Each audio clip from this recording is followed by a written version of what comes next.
If you're new here, I think everybody's new here, so I only just started the channel. Long story short, whilst we are mortgage free, we are also very low income. So this year, we're doing a low buy year.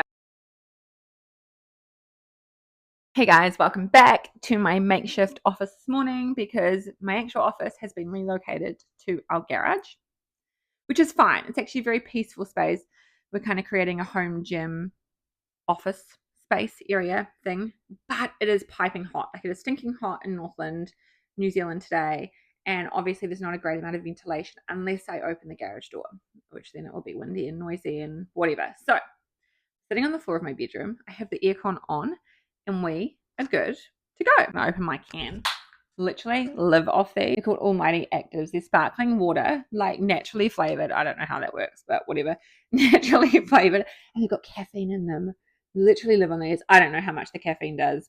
I do have ADHD, so it doesn't actually affect me at all. But I mean, I could drink these at 9 o'clock at night, 10 o'clock at night, and still go to sleep. So I don't know how strong they are, but highly recommend. Best drink ever. If you're new here, I think everybody's new here, so I only just started the channel. But I'm Amy. I am still 37, nearly 38, a mum of 3 kids, 2 stepkids, so 3 plus 2. We homeschool. My husband and I run a couple of businesses from home. So since 2019, we have been on a mission to kind of live differently. Differently in the sense that we were living a very typical life. My husband was running our business, working a lot. I was at home with the kids, and our daughter was diagnosed at the end of 2019 as being neurodiverse. She was 23 months old, and that kind of was the catalyst for me to be like, we need to do things differently.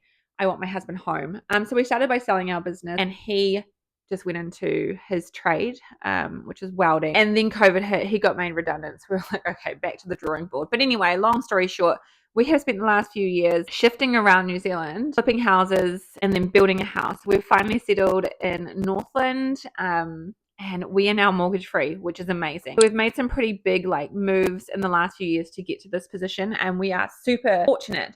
However, the businesses that we run now don't bring in a huge amount of money. So whilst we are mortgage free, we are also very low income. So this year we're doing a low buy year. I'm not going to say no buy. There is absolutely no way. I'm the problem. It's me. It's definitely me. I am the problem when it comes to spending. So we're shifting to a low buy year, mostly just for the purpose of reining in spending habit. I guess becoming more self-aware of consumption. What am I buying? Why are we buying it? What is the impulse behind it? What is the driving force? Because not everything we buy is what we need right now. It's nice, but it's not necessary. So I'm wanting to challenge myself, but the whole family at the same time. Also, I'm very aware, so our kids are aged 4.5, 6, and just turned 8. And my 6-year-old and 8-year-old are very, very aware of money and wanting to buy lots of things, as many children are, constantly wanting new stuff, new toys, etc., etc. I feel like it's a pivotal age, especially for my 8-year-old, to start understanding how money works. And so I think this year is going to be a really good experiment for all of us to see, what are we buying, why are we doing it, and do we really need it? So I've done our figures, right? I feel like with any kind of monetary challenge, whether it's low buy, no buy, or just trying to save some money, you really need to understand where you're at in terms of what you owe, what you earn, your bills, all that sort of stuff. Now, I'm quite good with budgeting. I do like a spreadsheet. So I have our budget. I update it every quarter. But we've always had a healthy amount of savings from, moving out of the city and selling our house from the city and stuff like that. Those have now gone because we've finished building. We've finished doing everything on our land. The savings are pretty much gone.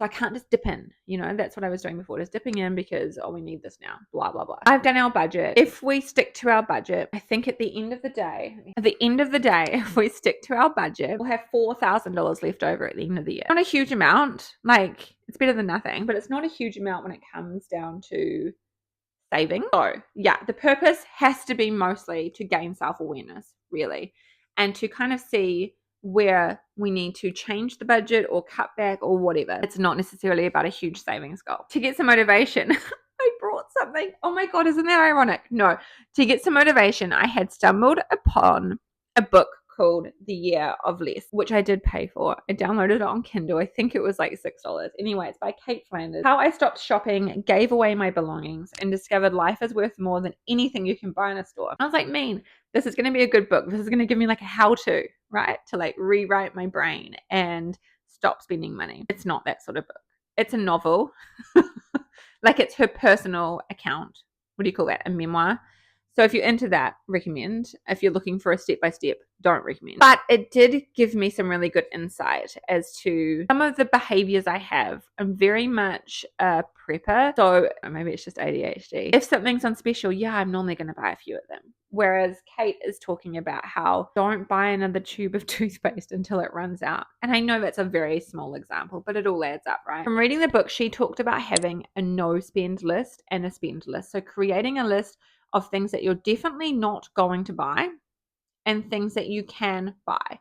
But on the pretense, like she's added some rules. You could add whatever rules you want. Hers were like, it needs replacing or it's run out essentially, or it's broken. So on our spend list, it's basically some bunk beds for my stepson's bedroom that we're redoing. I need an office chair for my desk, and that's really it. Honestly, like I can honestly say that's really all we need. We have got a running list of house improvements or things that we're still finishing off, like things that would be nice from our bill, which if we had extra money, I suppose me and Daniel could negotiate putting them onto the spend list. But honestly, those are the only two things that we need: bunk beds and an office chair. We have everything else we need. There's the usual, things we need to purchase for like to keep our family running, kids' clothes, etc. But yeah, on the no spend list, however, it would be like, I probably don't need more books, even on Kindle, because I have 30 books to read. Probably don't need more coloring books or crossword books. Probably don't need more plants. Always need more plants. But you know what I mean. It's those everyday purchases. Homeschooling stuff is a big one for us. I'm very much like to buy things for the kids for homeschooling and then they don't want to use it. So I have put that on the no spend list. Really don't need more resources. We will make use of what we've got. I am a teacher, like an ex-teacher.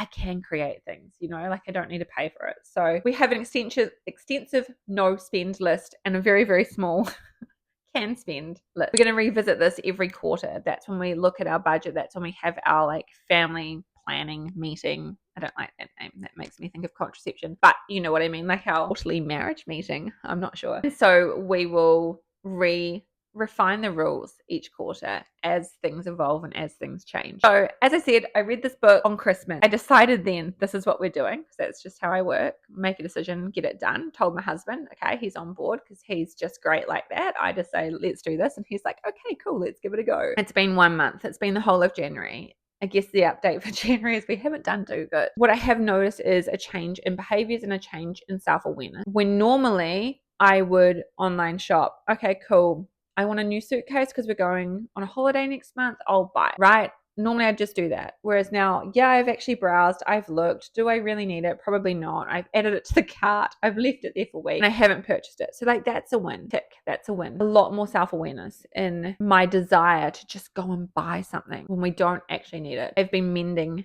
things more, mending clothes. I wanted new artwork up. I've got more resourceful. Like we've cut up the kids' pictures from when they were little and made a collage with my daughter. And I did buy like an $8 piece of canvas material. We built a frame and now she's painting a picture, things like that. So I think those are really valuable. And it's just being able to hold those throughout the year of, is there a cheaper way? Is there a way that we can reuse what we already have? Do we really need it? And then if we do, I guess, and if after a month we still do really need it, talking together and deciding how we're going to fund this. But yeah, that's the end of month 1. Next month, next month, I hope to have figures that I can show you of like, are we sticking to our budget? How much are we spending? Blah, blah, blah. But that's not going to work because we are going away on a scheduled holiday to Australia. So that will be considered spend, but we do have a set budget that has already been saved for. So maybe I can come back with figures. Maybe I can show you how we did a low spend holiday to Australia with 5 kids. But if you have done this before, I would love to connect. Let me know. Give me any tips that you have, or if you're interested in doing a low buy year. Let's connect. We can be buddies. Thanks for watching.